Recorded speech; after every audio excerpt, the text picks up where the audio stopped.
Bienvenidos a la unidad 5 del curso de libros históricos y poéticos. En la unidad 5 vamos a estar estudiando los libros de Esdras, Nehemías y Esther. Estos son libros que ya nos introducen en la época del exilio.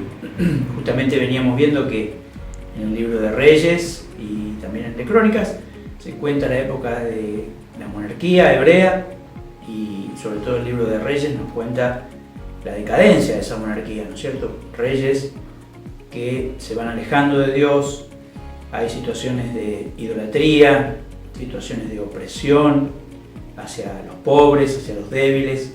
Dios tiene que llamar a los profetas y estos van a anunciar a Israel una y otra vez que deben arrepentirse, deben volverse a Dios, de lo contrario va a haber juicio de Dios y finalmente ese juicio se produce porque el pueblo no vuelve a Dios, los gobernantes no saben guiar a Israel de vuelta hacia su Dios y entonces hay juicio, hay exilio. El exilio dura más o menos entre 50 y 70 años. La Biblia nos habla de 70 años de exilio que deben ser contados así si contamos la primera deportación en el 597 y el último regreso.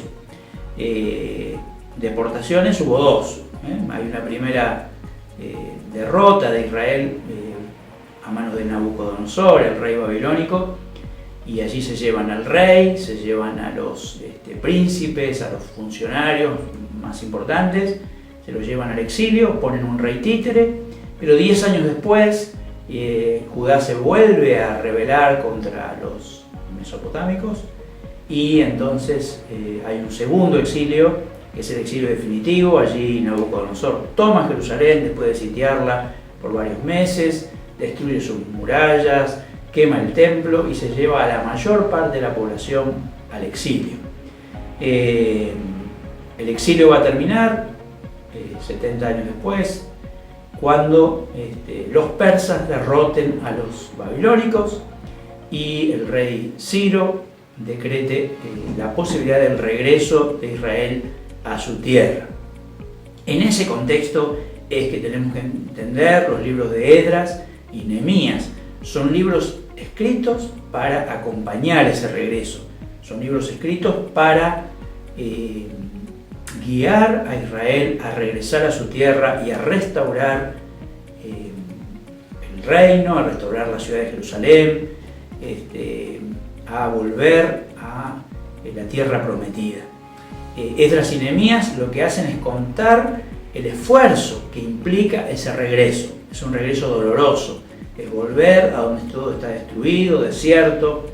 Esdras va a hacer énfasis en la necesidad del regreso a la palabra de Dios. Y Nehemías va a tener un énfasis en la reconstrucción, es decir, en la necesidad de reparar. Si bien en Nehemías lo que se nos cuenta sobre todo es la reparación del muro de la ciudad de Jerusalén, esta reparación, esta restauración, en realidad es un símbolo de una restauración mayor, que es la restauración del pueblo. El pueblo debe ser restaurado. En los libros también, y en eso conectan con el libro de Esther, se hacen una pregunta muy profunda. Ya Israel no va a volver a ser un reino, no va a tener su propio rey, su propia autoridad, sino que va a vivir bajo pueblos paganos. La pregunta entonces que van a suscitar estos tres libros es ¿cómo vivir ahora que ya no somos un pueblo independiente y que vamos a estar bajo la autoridad de pueblos paganos, ¿cierto? ¿Por qué camino regresar? Este es un tema que también tratan algunos profetas, ¿no es cierto? El libro de Isaías, el libro de Ezequiel, en parte también el libro de Jeremías, van a plantearse esta cuestión: ¿cómo regresar? ¿Cómo volver? ¿Cómo reconstruir? Ese es el desafío de estos libros. Básicamente los libros van a sugerir algunos caminos para esta reconstrucción. Un camino claro y cierto es redescubrir las Escrituras y darle a las Escrituras un lugar central. Hasta que Israel fue al exilio, las Escrituras, lo que hoy llamaríamos la Biblia, los primeros libros de la Biblia, el Pentateuco, los libros de los profetas, no eran centrales a la fe de Israel. Estaban allí, eran leídos, eran utilizados, no eran centrales a la fe. Centrales a la fe eran el templo, el sistema de sacrificios y otras instituciones. Cuando Israel lo pierde todo en el exilio, porque pierde el templo, pierde la tierra, pierde el sacerdocio, pierde la monarquía, o sea, todas las instituciones que le habían dado identidad al pueblo, Israel no le queda más remedio que volverse a la palabra de Dios. Entonces la palabra de Dios se convierte en central y se refunda al pueblo de Dios. Justamente Esdras cuenta este propósito. Vuelve Israel a la tierra prometida y una de las primeras cosas que va a hacer Esdras es leer el texto en público ante todo Israel, poniendo también escribas que explicaran el sentido del texto. Entonces la escritura vuelve a ser central y se va a convertir en lo principal de la fe de Israel. El segundo elemento es cambiar las prácticas, purificarse de los dioses extraños, de la idolatría y de todas las prácticas de injusticia que han llevado a Israel al exilio. Esto lo vemos clarito en el libro de Nehemías, que va a plantear algunas reformas a las prácticas cotidianas que tienen que ver con la vida cotidiana. Los intercambios comerciales, el guardar el sábado y otro montón de prácticas que Israel había abandonado, pero ahora que vuelve a la tierra debe empezar de nuevo y debe empezar de cero. Y finalmente reconstruir el pueblo, la vida del pueblo, las murallas, el templo y todo lo que ha sido destruido desde una renovada confianza en Dios. El pueblo había quedado desanimado, había quedado desperdigado y ahora vuelve y tiene que reconstruir esa fe en el Dios que lo ha llamado, que lo ha salvado.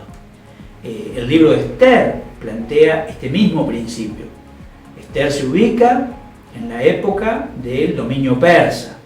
Esther es una princesa judía que ha pasado a formar parte de la corte persa y hay un dilema muy importante que representa el dilema de todo Israel. ¿Qué va a hacer Israel frente a los pueblos paganos? Puede rendirse a sus prácticas, a sus costumbres, a su forma de vida, o puede correr el riesgo de ser fiel a Dios y confiar en la providencia de Dios para las consecuencias. Y justamente Esther va a tomar este camino, ¿no es cierto? Entonces el libro nos habla de una experiencia que también puede ser la nuestra en sociedades donde la mayor parte de las personas y las instituciones no están guiadas por Dios. ¿Cómo vivir en este tiempo? ¿Cómo vivir en este mundo que puede ser agresivo, que puede ser peligroso, que puede ser desafiante para nuestras prácticas? ¿Cómo vivir? Y entonces estos libros, Esdras, Nehemías, Esther, se convierten en libros muy valiosos para nosotros, ¿cierto? Muy importantes, no solo para conocer esa historia, la historia del pueblo de Dios en esa época, sino también para alentarnos y desafiarnos nosotros. En una sociedad que puede ser pagana en sus prácticas, en sus costumbres, cómo mantener la fidelidad al Dios del pacto y a la palabra de Dios. Y estos libros nos pueden dar indicaciones, consejos, sugerencias fundamentales en este desafío que todos tenemos. Que así sea.